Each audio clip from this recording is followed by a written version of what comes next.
So I've sort of seen all aspects. I'd probably say I've seen the good and the bad and the ugly as well.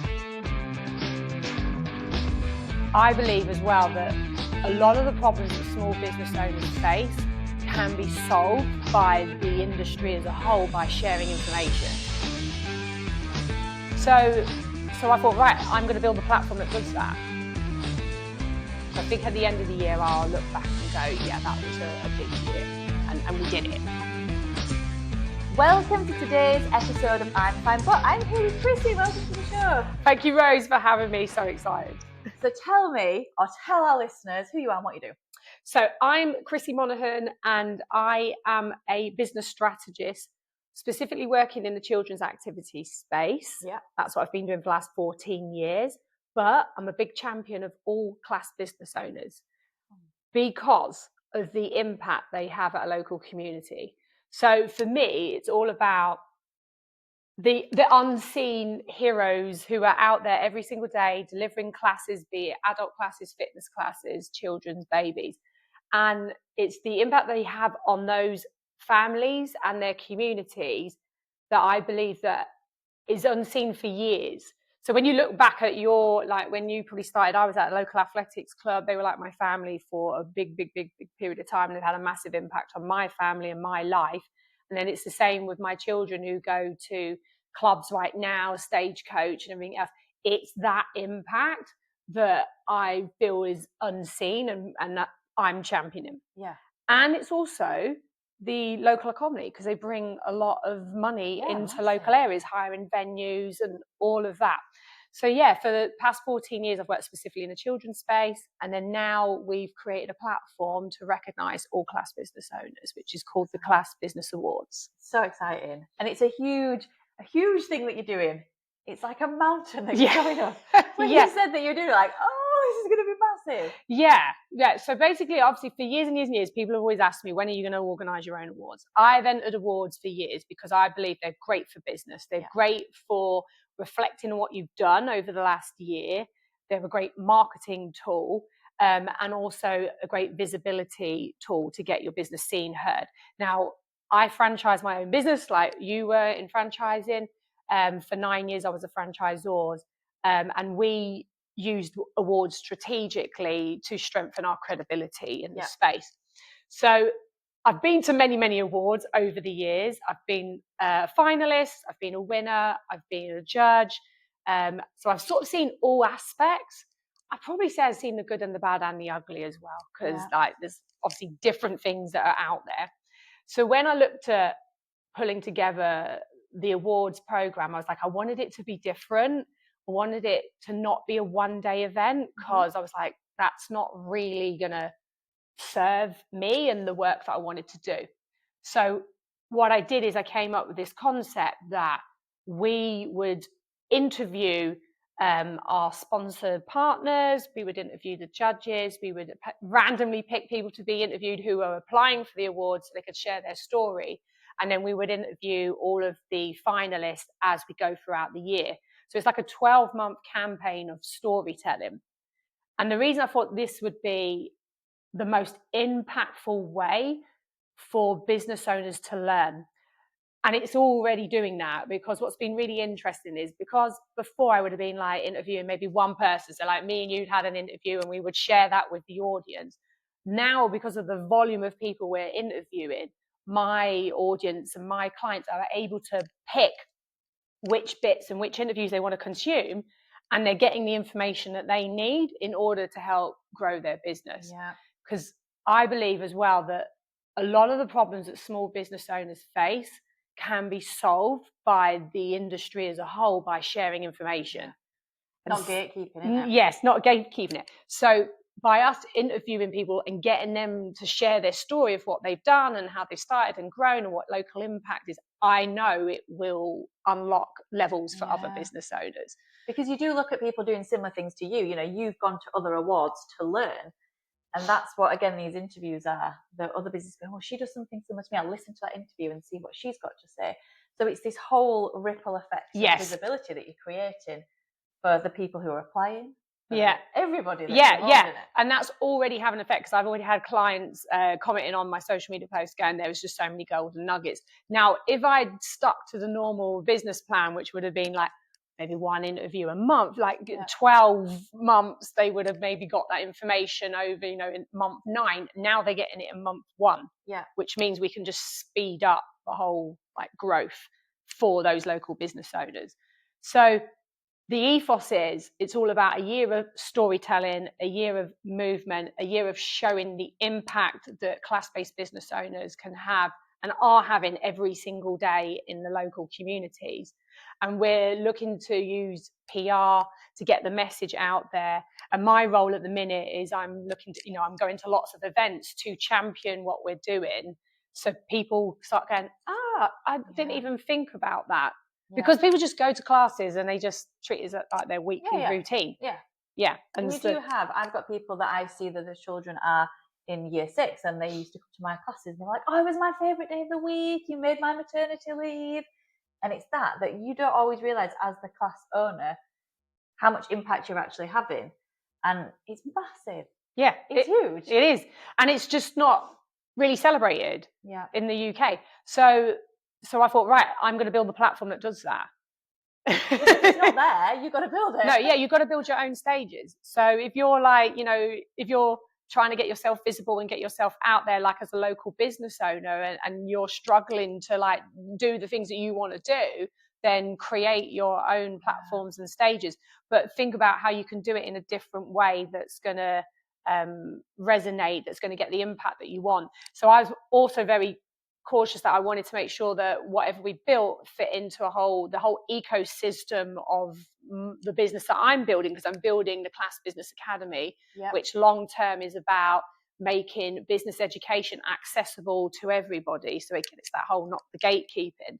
So it needed to fit in with that whole strategy instead of just being a one-off event. And lots of providers, I know lots of people that run those types of events, and it is just a one-off.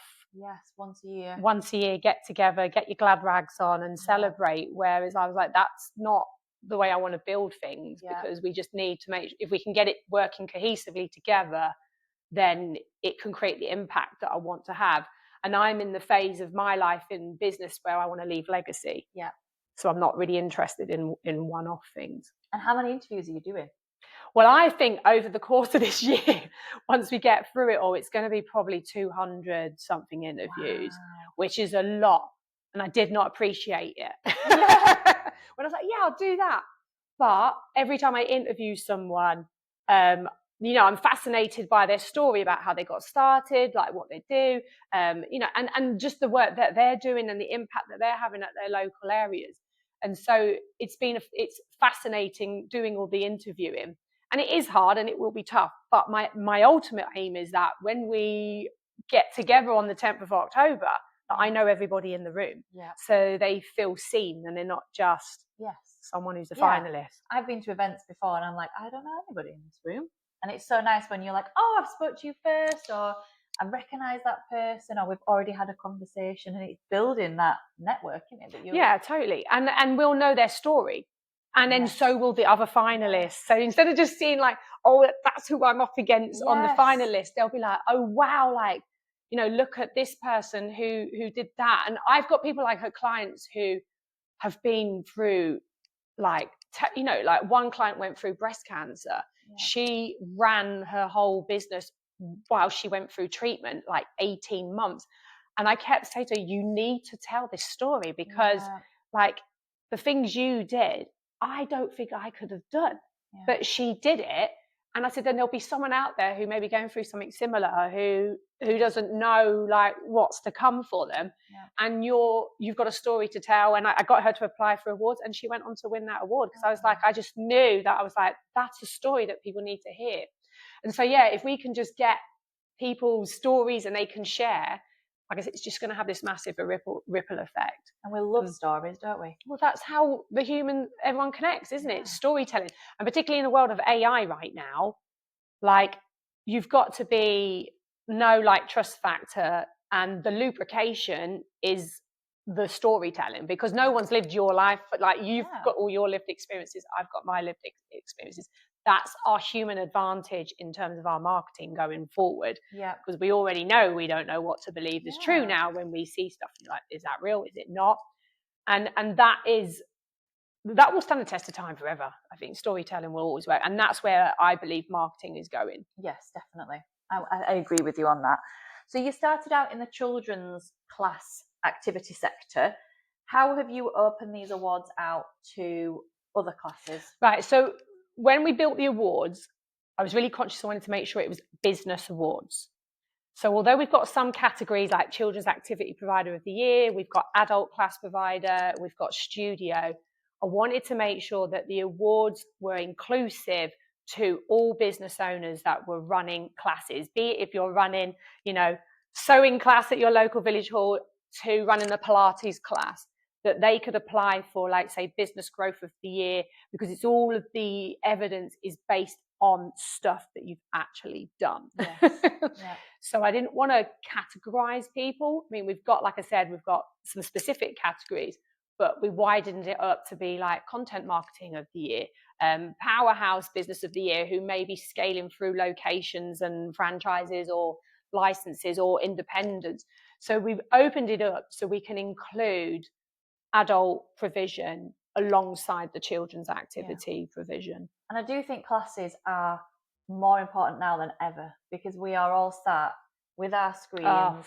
We are consumed by it, the majority of us, me included, and we live in this world that actually being in an environment with other people, it just feels so nice. Well, that's the human connection now, isn't it? And this is like this. I listened to a podcast recently with Daniel Priestley, the Diary of the CEO. He's talking about the trades that are going to be there in the future is your plumbers and those the trades that people devalued years ago, and it was all like, you need to be in the tech, you need to be that, and the bots are going to take all that in the future. So it will be the connection, it will be the experiences. So we're probably actually going to see a boom in people want connection. They want to be in a community. They want to sort of feel part of a group, a tribe, because that's like what we used to be, like in villages and stuff. And this is where the class providers, if they capitalize on it right, and obviously social media is not going to go away. Well, it's not social media anymore; it's interest media. It's not going to go away. We need to use the human advantage. Yeah. So use the platforms to distribute your information, but bring people together. And class business owners are in the best position to do that, because they're going to be able to bring those people together. They're going to be the ones that create those communities in the future that people are craving for. Yeah. And just having somebody to teach you something as well. Well, yes. It's just so nice.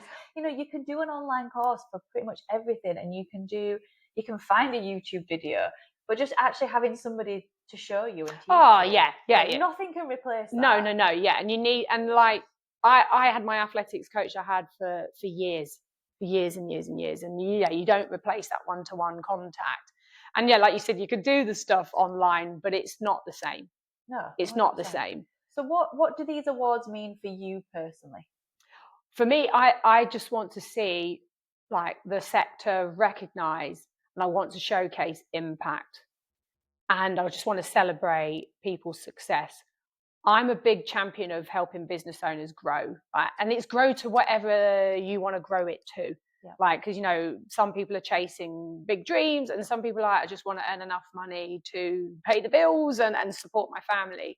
And so I want to see people be successful and get what they want from their business. And that's the main thing. And that's why I was like, I need to make sure whatever we build is accessible to everybody, that they can access content or business support in the easiest way. And that's one of the reasons why I'm vlogging this year. I've created my own vlog, and I'm vlogging behind the scenes of the next 12 months of how I build this thing, because everyone sees this stuff online, and you can believe that it's the highlights, isn't it? But it's actually not the decision making.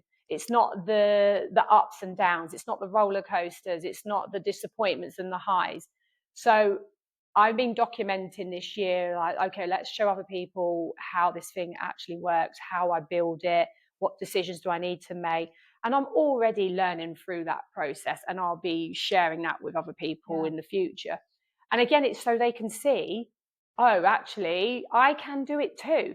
Because that's the other thing I'm really, really passionate about as well. When I show providers that, oh, this is how you can market your business and sell in your business. And then once they believe it to be true and then they get the results and they know, actually, I can do that as well, which is why it works with the storytelling, because they lack confidence. And so they're like, I can do it. So yeah, for me, it's all about impact and just helping business grow so they can get to do what they love, which is teach. Yeah. But what I find is a lot of the clients I work with, they don't earn enough money. And so they're in this vicious circle of they love what they do and they want to do all that work, but they're not earning enough money. So then they're burning out, and then the flywheel just goes round. It's about 20% of, especially for class business, that you are actually, until you are really established, especially in those first few years, that you're actually doing the thing you started out to do. Oh yeah, like, and when I was recruiting franchisees and they'd be like, oh, I want to teach and I used to say, that's the cherry on the cake. You've got to be able to market, sell, organize, plan, like finance. You've got to be able to do all of that. That's the nice bit. And that's the toughest part in any business. That first year is that whole roller coaster of learning, like how to sell, how to market, what your trends are, how does it all work, and then you can build on that. But if you haven't got the skills and the knowledge, and a lot of people from, particularly in the children's space, come in because they want flexibility and they want work around their families, they don't tend to have business background. They see a class, they love it, therefore they want to be part of that. Sold on emotion. That's the way it's always been sold on emotion. But they've got to learn those skills quickly if they want to be successful. And you have to do the boring stuff. Yes, you got to do the work, and that's the tough part. It's repetitive marketing, sales, and you've also got to get the business model right. So like I was just chatting with someone before about doing pay as you go. I'm like, okay, like this is somewhere along the line someone created it, and then everybody followed it. Now it works like if it's like an event type business, but if you're trying to run a sustainable long-term business, it doesn't work. Like, you just can't run a business off of that. So you've got to get the model working correctly, because it just makes your life easier when you're selling said product or services. So going back to the awards, you started with this vision. You're on the journey. Is there any point that you've gone, fuck, what am I doing? Oh yeah, totally. Every day. I'm like, every day I'm like, why did I say I was going to do this? But it goes back to your mission and your vision. Like, I could quite easily not do that. I could have quite easily not chosen that route and just carried on delivering another year of what I'm doing. And I think that's such an interesting personality trait as well, that you see in some people, that you can easily walk away and go, but I don't need to do this. This is making my life difficult, stressful, difficult. I'm putting on my workload. But then you also have the flip side of that personality that goes, but I also believe that this is the right thing to do and I want to do it. And I think for you especially, you've got that personality trait that's like, I need to do this. This is an itch that I've got to scratch. Because I'm in legacy mode. There has to be something left. Like, I've been in the sector for 14 years. I've always built and scaled assets and sold them, and legacy, they continue. And like I said, I could have quite happily just carried on doing what I was doing. But I knew, I was like, if I'm going to do the impact, there's only one of me, and it's hence why I've been building a team of strategists, is because I need more people out there helping other people, that I needed to build something bigger than me. So I'm not. And that's the thing, isn't it? The phrase that I love, if you always do what you're doing, you're going to get what you're getting. But for you to build that legacy, you had to switch it up. And the backside of it, because like vlogging, it's not easy, is it? Like, people think you just hold a camera up, and you do to some extent just hold a camera up, but you actually give part of yourself as well, don't you? You have to show the raw side. You can't just be showing this is the I am I'm doing this today. No, yeah, the vlogging's been really interesting because obviously we started and then I've entered this whole YouTube world. So I was like, oh, now I'm like a YouTuber. I'm a content creator. This is not what I thought I was going to be doing. Like I'm in a media business now. But and when you're looking at what you're recording, so when I first started, I was recording everything, and then I was like, actually, you have to figure out what the story is in each episode, because obviously we want people to be learning, but we also want to make it valuable to them. So we're having to now look at, okay, well, this episode is going to be about how I'm building like the structure. So like for the last vlog that's just gone out was like, okay, we've got this aim, we're building this a platform, but we've got to go and get people to enter. They're not just going to come to me. So I've had to put in a plan of like, this is how it's done. Now, usually that would just be done behind the scenes and I wouldn't tell anyone what I'm doing, but I'm like, I know this would be useful for someone who's launching their local class in their village hall. Like, here's how I launch. Take the bits that are relevant to you and then obviously use it. So we're having to figure out again the story. Like we're figuring out what messaging we're trying to get across in the vlog. And how to just make it interesting for people to continue watching. So I've turned into like a Casey Neistat. Like, I don't know if you follow him on YouTube, but and so we've been documenting, and now I'm going to events and I'm giving people the behind the scenes, because if they can't go to the event, then I can give them a flavour of what that event's like. So that has been interesting as well as part of the journey. Which is part of it that I imagine you didn't foresee you were going to be doing. Not at all. When you had this But that's like in any business. Like you come into it thinking, I want to teach my lovely classes, but really you're in the marketing and sales game. 100%. And so when we established this platform, and it started, like at the time I had the vision, and then I was like, right, now we need to execute said vision. And we started rolling out. I was like, Sugar Plum Berries, I'm in the media business now. And now I'm like, oh, there's a lot. You're a YouTuber now. I'm a YouTuber. I'm a content creator. Like, and we are churning out so much content. Like, so before I would have been like 2 posts a day, consistent for the last 15 years. So when people say to me about how many times you should post, like, pick your consistency. But for me, it's always worked. The formula has always worked. We're like double that, tripling that this year, and it's a lot. But I also am the mindset of like, I'm not going to spend time like with you interviewing or with a client we're interviewing and then not utilize the resources to share their stories, because I've got a duty to get the message out there. So it's tough, but I'm like, but this is what we set out to do. And I just keep thinking like by December, I will look back and go, wow, what a year. Yeah. And are you going to do it next year? I will, but I think I'll outsource. It'll be like, let's get an awards manager in. Because it's a lot. Yes, it's all the back end stuff. And then I'll just do the interviews. Okay. So if someone's listening and they are thinking, I might apply for that. Yes, they need to enter. What is if they've never entered an award before? Okay, so they're thinking, I'd like to do that. I'm a bit scared about that. What do they need to do? So first step is head to the website, look at the categories that you think you would fit into. We've built the portal to walk everyone through step by step. So most people they would give you an application form and here's the criteria, and then you said apply. You've probably just gone through a process similar to that. What we've done is we've built a portal where I walk you through how to write your own award-winning application. What are the judges actually looking for? You're going to make that so hard for the judges. So we're like, what are they looking for? What the criteria is, what the weightings are on the questions. So they actually should understand the whole process, so it gives them the best chance of getting through as a finalist and going on to a winner. I've used this method for when I've always applied for awards, and I used it with my business club members. And I think one year we had 20 finalists that won awards. And so I know it works because it's like, these are what judges are looking for. So. And are you capping the finalists? Are you doing, there's going to be 5? There's going to be 5 in each category. Depends though, if we get someone that ties, there's a strong application, then we'll probably add one more on. But the whole process is like, if you apply for the award, you've got all the tools and the knowledge to complete the application.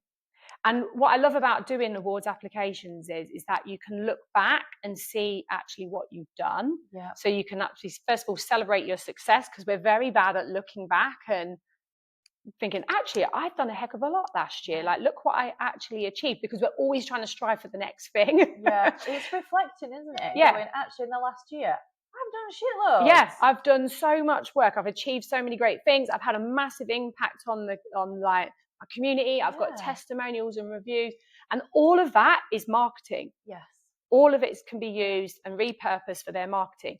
So we've built it. It's like a great asset. If they apply for your awards and then you interview them, they've got a whole host of videos. So what we've done is that if they get their application in by the end of March, and that means they've actually submitted, we're going to prize draw basically people out, and we're going to interview them before they're even they might not even get through as a finalist. Yeah.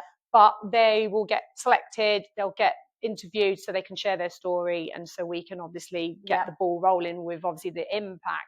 If they get through as a finalist, they'll get the interview, they'll get the assets, they'll get a blog on our website. Like, they'll just get so much stuff, and then and they can use that in their marketing and sales and credibility, website, local press. So many opportunities for them. Yeah, so this sounds ridiculously amazing. So what's the huge price tag that comes with it? It's $9.99. To enter the category. Okay, so for less than what you would get for a round of drinks, yes, if you went to the pub, you can enter the award and have this opportunity to get all this stuff. Yeah. And put yourself out there and be recognised for the good work you do. What would you say to someone if they were listening and going, oh, this sounds so exciting, but I'm a bit scared?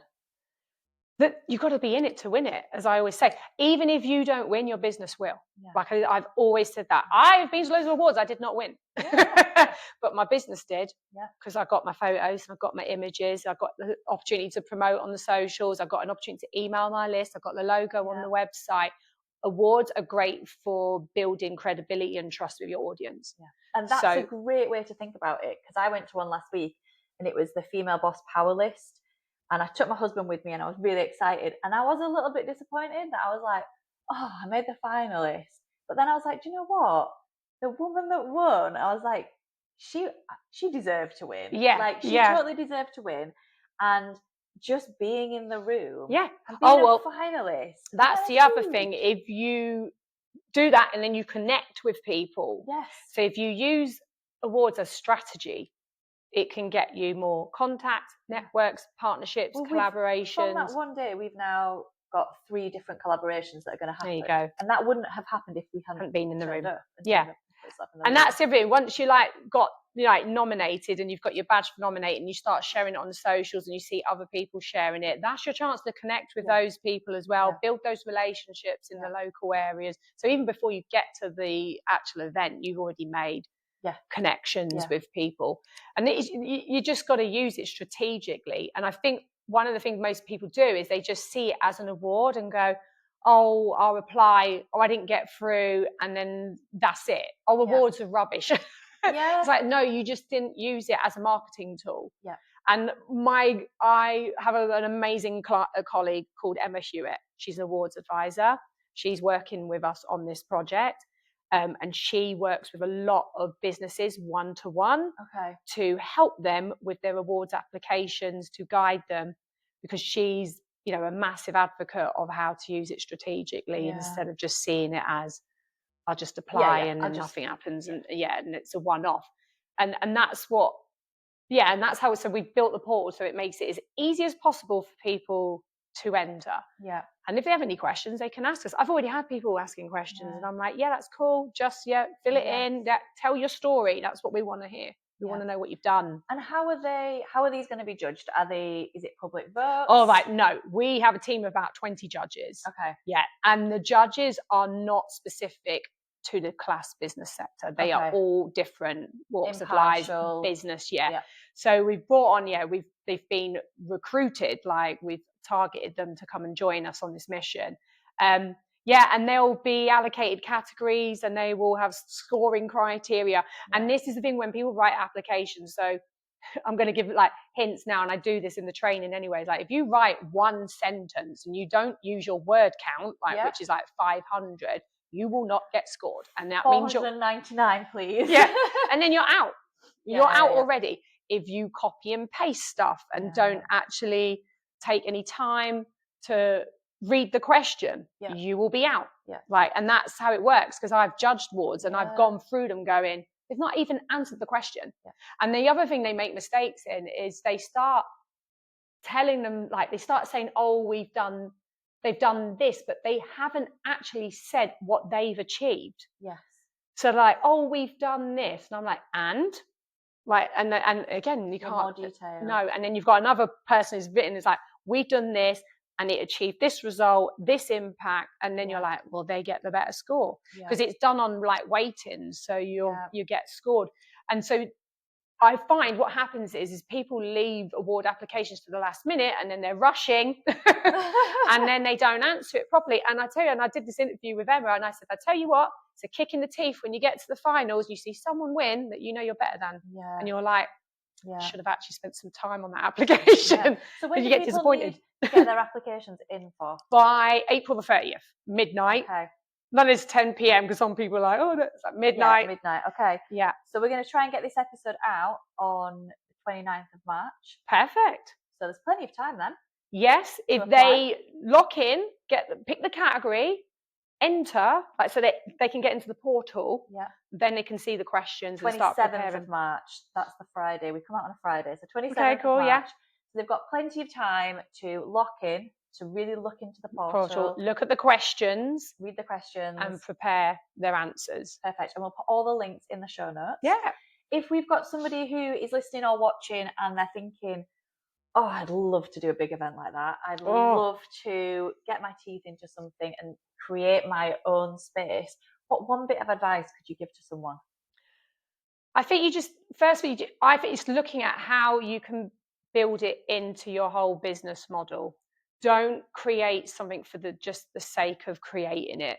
I spent a lot of time planning out how it was going to build into the whole ecosystem.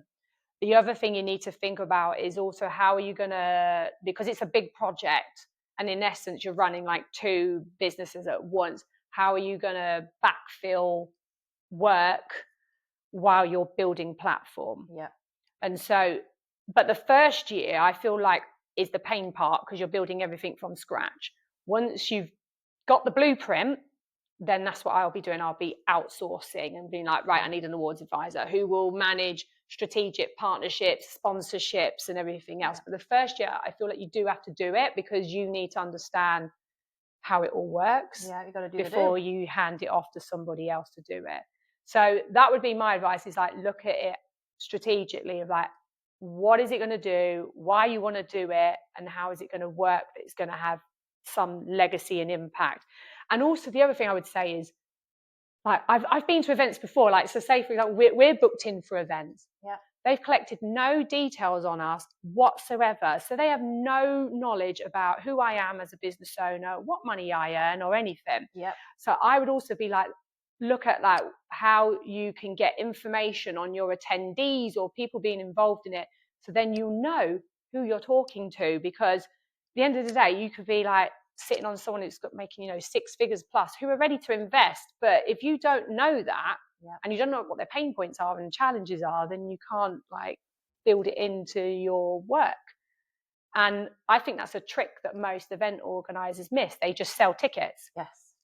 They don't know who's in the room. And there's so much information, and information is key. Exactly, it's data, and data helps you guide your business and your knowledge. And already, like, I'm getting feedback from Jade telling me who's entered, and I'm like, that's someone I need to speak to. That one will be, because we'll signpost people to what we think they need. Because they might just need my book. Like, as a starting point. Because everyone's not ready for like all the other things. They might not need everything. And I think sometimes we try and sell stuff to people that don't actually need.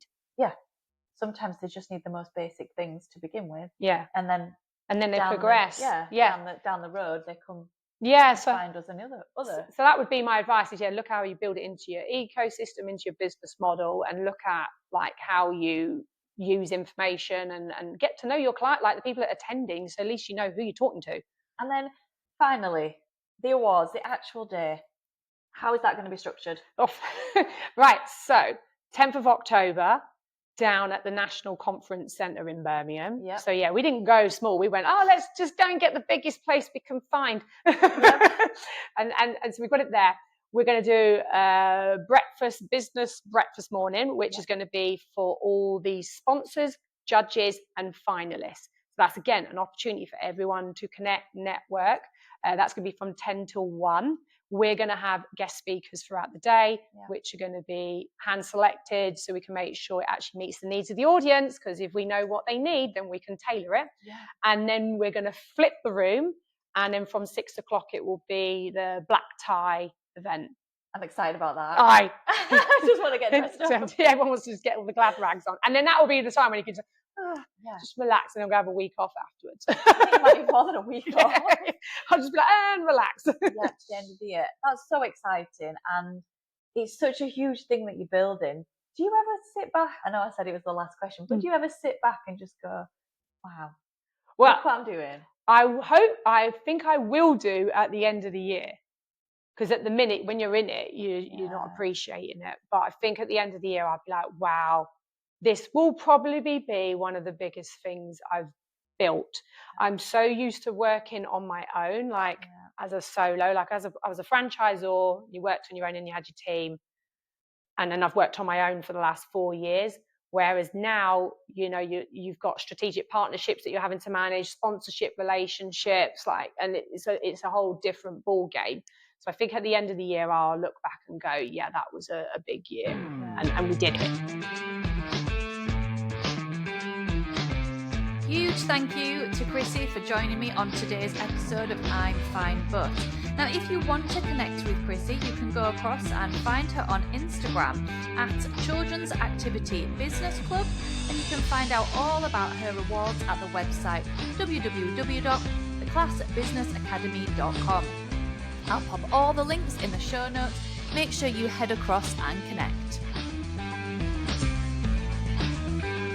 You've just listened to I'm Fine But. If you're unsure about business or what really matters to you right now, why not take our free Core Values course? It's linked in the show notes and it's a brilliant place to begin. Don't forget to subscribe so you never miss an episode, and you can follow us online at all your favourite social media platforms at Baby Beats UK. Until next time, I'm Rose and I'm fine. But honestly, we're all just figuring it out.